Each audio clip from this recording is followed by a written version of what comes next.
അങ്ങനെ നമ്മൾ പുതിയ സ്കൂളിലേക്ക് പോവാണ്. എന്നോട് സുനീഷുണ്ട്, പക്രു ഓൺ ദ വേ ആയിരുന്നു. പക്ഷേ ബൈക്ക് ബ്രേക്ക് ഡൗൺ ആയതുകൊണ്ട് അവന് വരാൻ പറ്റിയില്ല. അതുകൊണ്ട് നമ്മൾ രണ്ടോടെ ഇവിടെ ഇങ്ങനെ കാത്തിരിക്കുകയാണ്.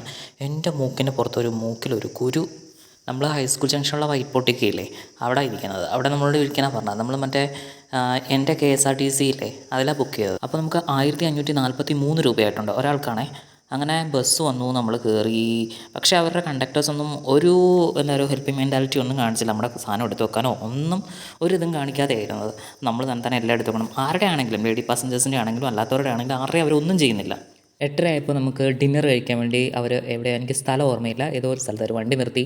അപ്പോൾ എല്ലാവരും ഇറങ്ങി ഒന്ന് ഫ്രഷായി. ഞാനല്ലാതെ വേറെ ആരും വീട്ടിൽ നിന്ന് ചോറൊന്നും കൊണ്ടുവന്നതായിട്ട് ഞാൻ കണ്ടില്ല. ഞാൻ മാത്രമേ അങ്ങനെ കൊണ്ടുവന്നിട്ടുള്ളൂ. ഞാൻ വീട്ടിൽ നിന്ന് ചോറും അതുപോലെ തന്നെ മെഴുക്കുവരട്ടിയും ചമ്മന്തിയും അച്ചാറും ഒക്കെ കൊണ്ടുവന്നു. മോഹത്തിന് വീട്ടിൽ നിന്നുള്ള അച്ചാറൊക്കെ കൊണ്ടുവന്ന് ഞാൻ അത് കൂട്ടിയാണ് കഴിച്ചത്. എന്നിട്ട് നമുക്ക് പുറത്തുനിന്ന് കഴിക്കാനുള്ള സ്ഥലമുണ്ട്. പിന്നെ നമുക്ക് വണ്ടിക്കകത്തിരുന്നിട്ട് ഭയങ്കര ഒരു സഫോക്കേഷൻ ഉണ്ടല്ലോ. പിന്നെ ഞാൻ കുറച്ച് ഏലാദിയൊക്കെ വാങ്ങിച്ച് ഇങ്ങനെ കൈവച്ചിരുന്നു. 5:30 ആയപ്പോൾ ഞാൻ എണീച്ച് നോക്കുമ്പോൾ വെട്ടം വീണ് തുടങ്ങുന്നതേ ഉള്ളൂ. വണ്ടിക്കകത്തൊന്നും ആരും എണീച്ചിട്ടില്ല. എല്ലാവരും നല്ല ഉറക്കത്തിലാണ്. ഞാൻ ആരെയും ശല്യപ്പെടുത്തിയില്ല. പക്ഷേ നമുക്ക് നന്നായിട്ട് ഉറങ്ങാനൊന്നും പറ്റില്ല കേട്ടോ. നമ്മുടെ തലയൊക്കെ വേദന എടുക്കും. നമുക്ക് കിടക്കാൻ പറ്റില്ലല്ലോ. നമുക്ക് ഒരു പരിധി വരെ ഈ സീറ്റ് ഒന്ന് ബെൻഡ് ചെയ്യാമെന്ന് മാത്രമേ നമുക്ക് ഓപ്ഷനുള്ളൂ. 8:15 ആയപ്പോഴത്തേക്കും നമുക്ക് ബ്രേക്ക്ഫാസ്റ്റ് കഴിക്കാൻ വേണ്ടി ഒരു ശരവണ ഭവൻ ഹോട്ടലിൽ കൊണ്ട് നിർത്തിയിട്ടുണ്ട്. നമ്മൾ മാത്രമല്ല, എല്ലാ വണ്ടികളും ഇവിടെ തന്നെ. ഇവർക്ക് ഇവിടുന്ന് കമ്മീഷൻ വല്ലതും കിട്ടുന്നുണ്ടാവും. അങ്ങനെ അവിടെ കൊണ്ട് ഇറക്കി. എല്ലാവരും വന്നു. ചിലവരൊക്കെ പോയി ബ്രഷ് ചെയ്തു, ചിലവരൊന്നും ബ്രഷൊന്നും ചെയ്തില്ല. ഞാനും ബ്രഷൊന്നും ചെയ്തിട്ടില്ല കേട്ടോ. നമുക്ക് സമയമൊന്നും കിട്ടില്ല. ഇവരാണെങ്കിൽ നമുക്ക് ഒന്ന് ചെക്ക് ചെയ്യുക പോലും ഇല്ല. ആരൊക്കെ കയറി ആരൊക്കെ കയറിയില്ല അങ്ങനെ ഒന്നും നോക്കുക പോലും ഇല്ല.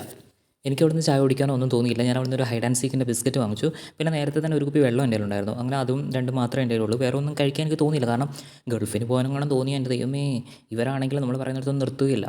അവർക്ക് ഇഷ്ടമുള്ളിടത്തല്ലേ നിർത്തുള്ളൂ. അതുകൊണ്ട് ഒന്നും വേണ്ട, നമുക്കിങ്ങനെ മിതം ഭക്ഷണമായിട്ട് നമുക്കിങ്ങനെ പോകാം. പിന്നെ ബാംഗ്ലൂരൊക്കെ എത്തിയപ്പോഴത്തേനും കുറേ ആൾക്കാർ ഇറങ്ങി. നമ്മളിവിടെ അല്ല ഇറങ്ങുന്നത്.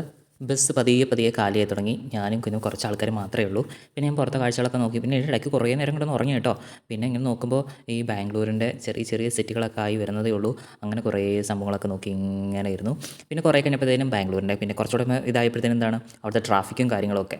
അങ്ങനെ അതും നോക്കി കുറേ നേരം ഇരുന്നു. ഇതിൻ്റെ ഇടയ്ക്കൊക്കെ പല പ്രാവശ്യം ഉറങ്ങി എണീച്ചാണ് നമുക്ക് പെടലി നന്നായിട്ട് വേദനിക്കും. നമുക്ക് ഈ ബസ്സിനകത്ത് ഇങ്ങനെ ഇരിക്കുമ്പോഴത്തേക്കും നന്നായിട്ട് പെടലി വേദനിക്കും. എനിക്ക് വയ്യാണ്ടായി. എനിക്ക് എങ്ങനെയെങ്കിലും ഒന്ന് ഇറങ്ങണം, വെളിയിൽ ഇറങ്ങണം എന്നുള്ളത് മാത്രമേ ഉണ്ടായിരുന്നുള്ളൂ. അത്ര കഴിഞ്ഞപ്പോഴത്തേക്കും നമ്മൾ സാറ്റലൈറ്റ് ബസ് സ്റ്റാൻഡിലെത്തി. നമുക്കറിയാം, കാണുമ്പോൾ അറിയാം ആ പുള്ളിക്കാരൻ എന്തേ തുറന്നിട്ടുണ്ടെങ്കിൽ പോകണം. ഒരു ഹെൽപ്പ് പോലും ഇല്ല. കാരണം എല്ലാവർക്കും കുറേ ലഗേജ് ഉണ്ട്. എൻ്റെ അകത്തിരുന്ന് ഏറ്റവും വലിയ ട്രോളി അതൊന്നും എടുക്കാൻ പറ്റും. കാരണം എൻ്റെ കയ്യിൽ ഓൾറെഡി ഒരു ബാഗ് ഉണ്ട്.